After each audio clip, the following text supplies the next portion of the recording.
All right, in this video, we're going to talk more about health and aging and aesthetics, being lean and mastering the physique and overall like health and fitness a little bit more in my background here. I have no idea why my hair looks freaking blue in this video. So you can laugh about that, but it does. I don't get that, but it must be the lighting. So anyways, what's up?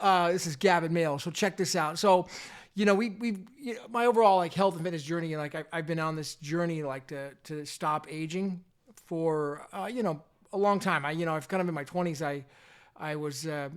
I determined I was like, I don't want to age anymore. I'm done. I wrote myself like promises and letters. I'm done aging. I want to stay lean. I want to get lean. And I was really like in high school. I wasn't lean at all. I was an athlete, baseball player. I did swimming and wrestling when I was young. When I was like my freshman year, I stopped swimming and wrestling. But then I focused just on baseball, and I got to 185 pounds, and then went to college, played baseball for a year, junior college. Anyways, just then I played a little bit the next year, but then after that, I didn't play any more sports, and I did do training, but I wasn't lean at all. Yeah, if I could find pictures, wasn't until I was like around 19 or so, a couple years after college, I started building muscle and really trying to get the physique dialed in, and then in college, I got really, really lean and skinny. Felt like I kind of stopped training, joined the fraternity. And then, after that, it was downhill, mid-20s, Ameriquest days, and then starting a business. It was like, when I think about it, 2006, I started really getting focused on getting lean. And I had some success with it, but then around 2012 or so, or 14 is when I hit like rock bottom. 13 rock bottom and just freaking tanked it, and I was out of shape big time. And by that point, I was just determined. It's like, it's just not about getting older. No, there's something to do with the body. There's got to be a way around this stuff and how it all works. And so some of the things I figured out at that point was intermittent fasting. So I found the intermittent fasting. It was the first thing that I found.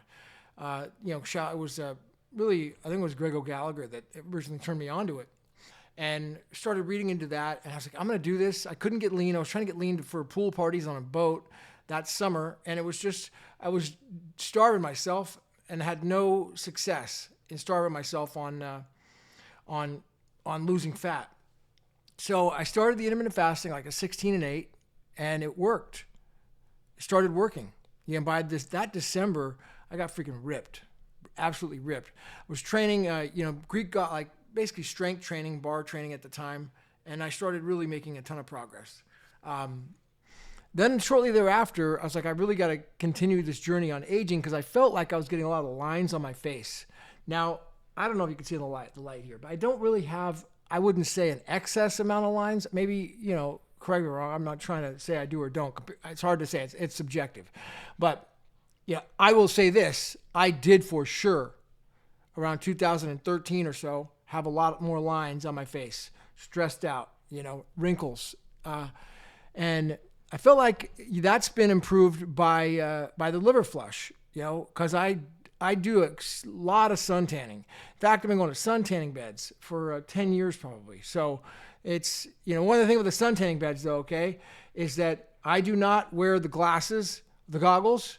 I don't use the chemical lotions. All right. So that's just my thing.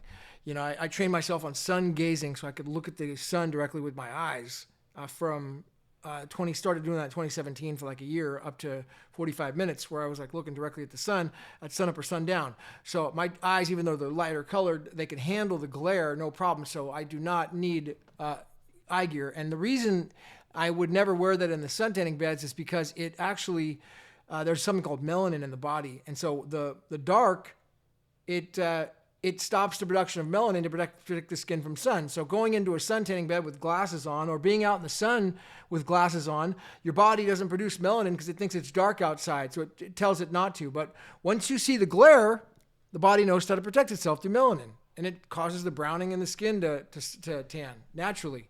Of course, I'm not burning, but yeah, so I that's been doing that and going out in the sun regularly. I'm a strong believer in natural vitamin D. But the other thing was doing, the liver flush. It helped with tremendously. I did I'm doing it again this week. It's going to be the new moon. And I'm on a regular monthly consistency on the liver flush right now. So I did it for about 30 times in about 3 years. I'd say, because I did it once a month, starting in 2015-ish, and I did it till right around 2018 for 3 years. And then after that, it was a stop. I felt like I was pretty much done around that point. I made a lot of videos on it about that time. And then I did it like once a year, but I got into this thing where I was like, you know what? I just felt like I had more stones, and I got some more, talked to some other mentors about it, and these stones tremendously built up. Yeah, so what happened, I was looking at the stones would, when I started doing it again, I just had massive releases in stones, and I still have been. So now I've been on every single month liver flush cleanse, which is going to be I do malic acid for a week. Actually, I got it out now. I take the malic acid tabs. Some people take cherry juice or lemon juice. You could do either one to build up, to soften up the stones. And then the day of the flush, I do, the day of the flush, I do a colonics. Some people can't afford colonics. There's home remedies for doing it, enemas and whatnot. So yeah, if that's something people want to do, but for me, I do the professional colonic irrigation, and then the day of the flush, it's olive oil. It's Epsom salt at 6, Epsom and water, Epsom salt at 8, and then it's 10 o'clock, which is going to be, I think, Thursday of next week. I'm doing it. It's going to be the lemon juice and olive oil. And the key now is I put in a little bit of Epsom salt inside of that, like a teaspoon of it. Wake up the next morning, Epsom salt and water, slam it down, put a lime in for the bad taste. And then a few days later, I do the colonics again. Do not make the mistake of doing the liver flush and not cleaning out your guts. If you're not willing to clean out your guts, don't even think about it. I have a girl I know that was totally bullheaded, and she wouldn't listen. She wouldn't clean her guts out and did the liver flush, and she was sick in bed for like a solid 10 days. I mean, she was like dead to the world. We thought she was going to, I couldn't reach her, but that's what ended up happening to her. She just got toxemia where the stones, they end up in the colon and the large intestines, and they can't get out, and it can kill you. So you do not mess around with not cleaning out your guts. That's not even an option. It's mandatory. So that being said, the other thing now, since then, with the training, I want to mention the training a little bit. It's kind of see if I can wrap this up.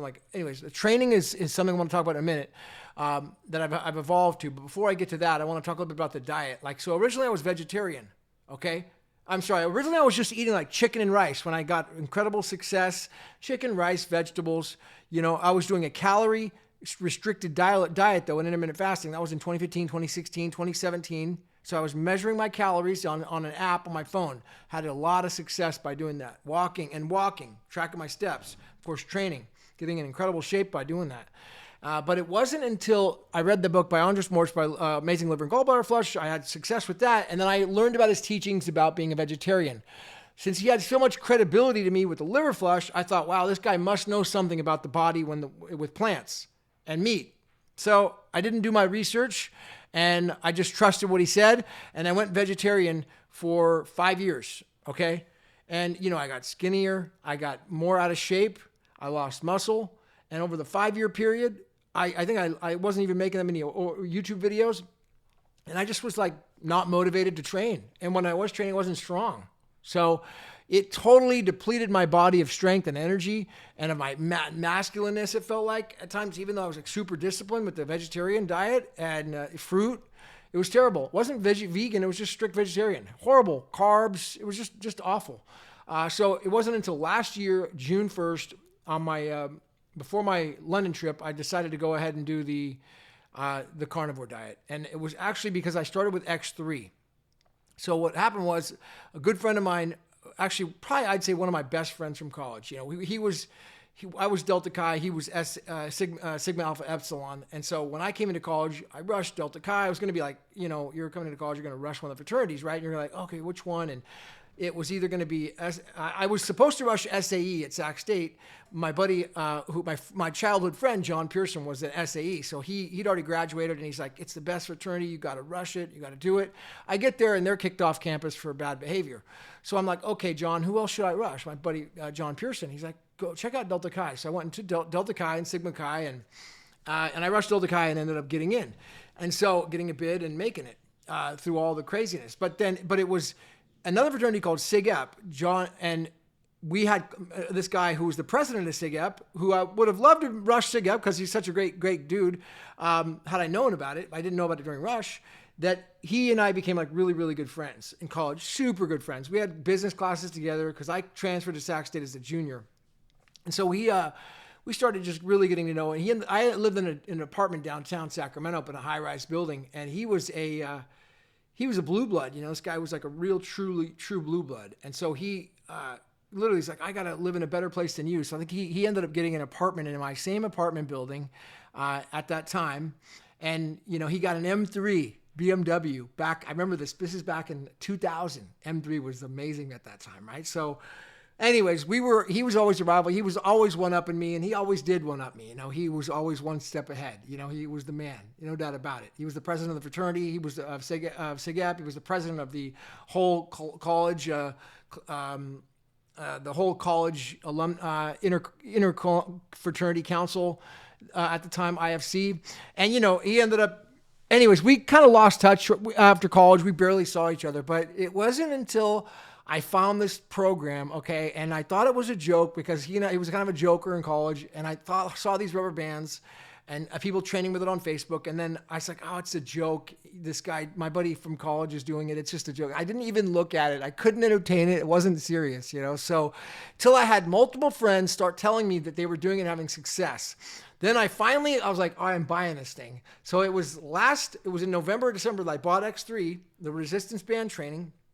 And I read the book. His book is called Weightlifting is a Waste of Time. Right before I got it, I read the book. Of course, his name's John Jaquish, Dr. John Jaquish now. He's a doctor.